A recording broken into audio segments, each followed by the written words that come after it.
Hey guys, it's Marco, and today I got a new project for you.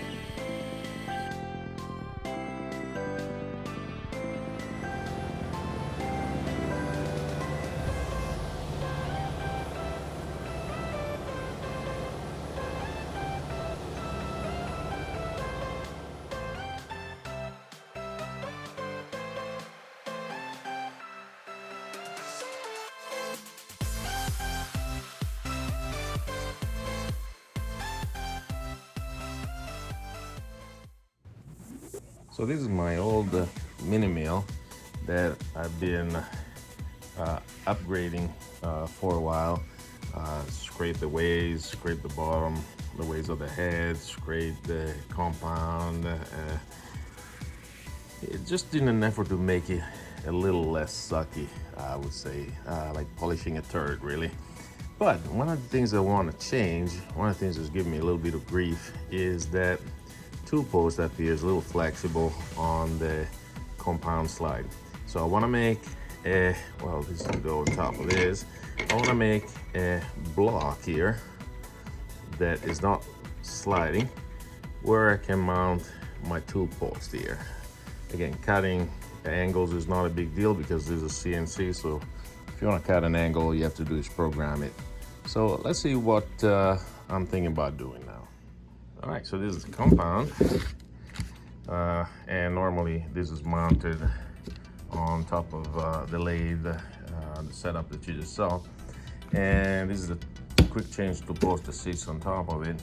And this, with the slides and everything, has got a little bit of give. So I'm trying to eliminate the chance to introduce more variability here with my cuts. I figure if I eliminate another moving joint, it ought to be able to take slightly better cuts. At least that's the hope. So I've taken these apart, measured this distance. What I want to do is build a block. It's about like the size of that. And I don't have any steel, but I do have a bunch of aluminum. So I'm thinking about doing it out of a 3x3 by 2 block of aluminum. And this is kind of like the idea on what I like to do. And again, the tool post here will be mounting on top of that. And all of this is gonna have to be cut on the mini lathe. And so that's what the project is about today. We're just gonna try to make ourselves a new riser to eliminate the compound slide for my tool post on the mini mill.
So did finish it up.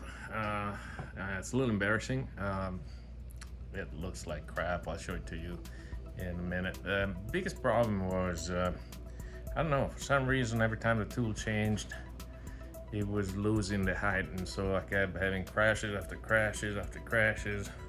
I couldn't figure it out. Eventually, today, it was yesterday, today I tried to save the part and I was able to save it, but you might be able to see there's quite a step. The mill was not holding the measurements the way I programmed them. So I don't know. I think I'm just gonna. I mean, it's just cosmetic. It works good, but I'll maybe sand it down, try to make it a little less less ugly. But the piece is done, so let's see how it fits on the rest of the lathe. All right, so obviously this is the piece that we're trying to replace. It's a compound slide, I think it's called. I forget. Anyway, we made this piece so that it is fairly similar in height. Yeah, pretty close. If it is too tall, I'll just knock it down a little bit. Not a big problem. Again, we got this. The following part is fairly smooth. This one's got a step. This one's got a step, and this one's got an opposite step. Let's see. So that's supposed to fit on this. This used to be right up here like that, and just to show you how that works, that goes underneath here, right? And these used to fit right on top with 2 bolts. So let's see, the geometry, we got the geometry pretty good here, so it fits snug. And if you might be able to see, yeah, the holes lined up well. So let's put it together real quick, see how that works. Get it like this. So that's on it. So the bolts here. One other thing that happened, I was planning on doing this all in one pass, but I ended up destroying a brand new to me end mill that I was given by someone, and this would have helped. This is a full carbide. Sorry.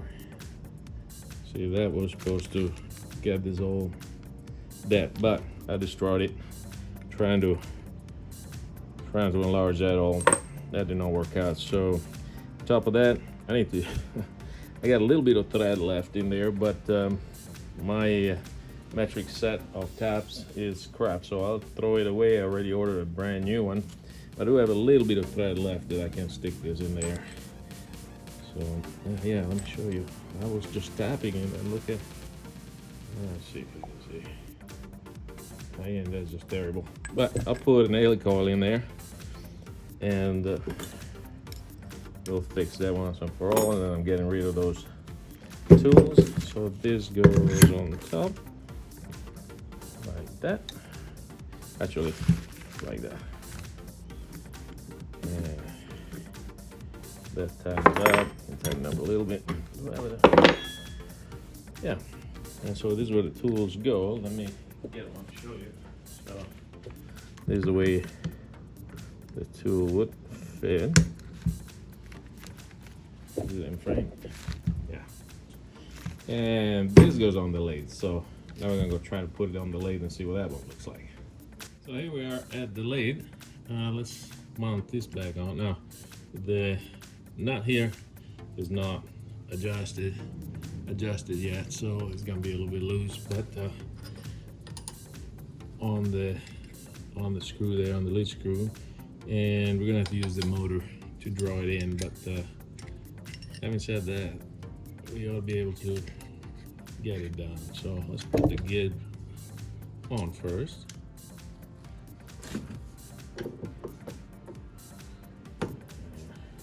There is the gid.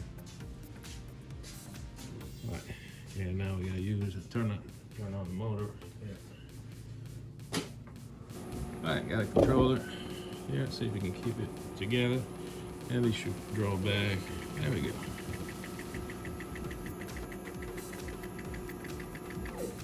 All right, that's it. Oh, that's pretty tight. Considering that that's loose, that is pretty tight already.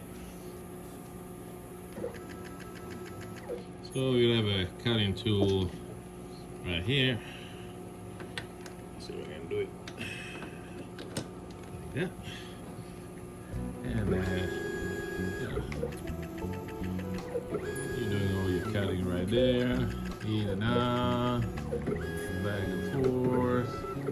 This is gonna be spinning eventually, and so that's great. You know, I'm gonna fix the cosmetic issues here, and that we can move on.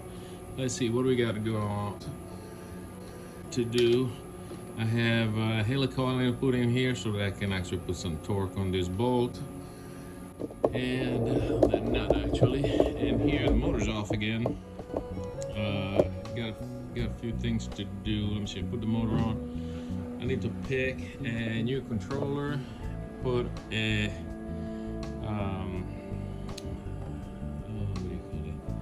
put a sensor here to measure the RPMs. I mean, I can measure it like this, but something that talks back to the new controller. I haven't decided what controller I'll be getting. It's either a Matzo or an Acorn, so they use two different type of feedback loops. But other than that, mechanically, it's finished. One other thing that I would like to do is scrape the tailstock also and get it all lined up. If the tailstock is in a bit of a sad state. What a drop, what a chuck. So gotta work on this also. And then, but you know, pretty soon I'll be able to start taking cuts on this lathe. So yeah, I'm excited. Looks pretty good. I'm kind of excited to see if it's any better. I mean, it sure couldn't be any worse than it was before. So keeping my fingers crossed here. Well, guys, this has been an exciting and terrifying experience. Machining these risers should have been a piece of cake, but we've had quite a few issues.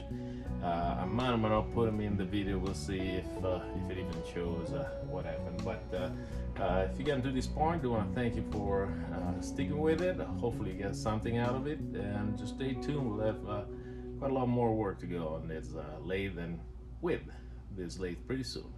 Thanks, see you.